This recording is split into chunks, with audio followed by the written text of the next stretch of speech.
Dobar dan. Danas ću vam pričati o Cyclone Boys 3x3 kocki. Ova kocka je Stickerless, što znači da nema stikere, već su svi delovi obojeni i ta boja se nikada ne može skinuti i kocka će zauvek izgledati kao prvog dana. Unutrašnji delovi mehanizma su veoma slični kocki Long, što daje neverovatne prednosti pri okretanju i brzini. Kao što možete vidjeti, promenjen je samo razmak između baze i torpeda.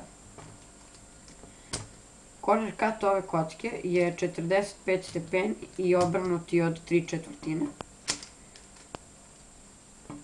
Boje kojima je ofarbana kocka su svetle i uočljive pri brzom okretanju. Kocka se okreće glatko i tiho, nalik na kocku Long, s tim što je jedina razlika i velika prednost ove kocke njena cena. Ona košta manje od svih boljih kocki, kao što su Dimenzija, Long i Feng Shi, ali može da se meri sa istim. Kocku možete naći na speedcube.rs i preporučujem je svim ljudima koji vole brze i glatke kocke, a ne žele da bacaju novac. To je to od mene za danas. Doviđenja.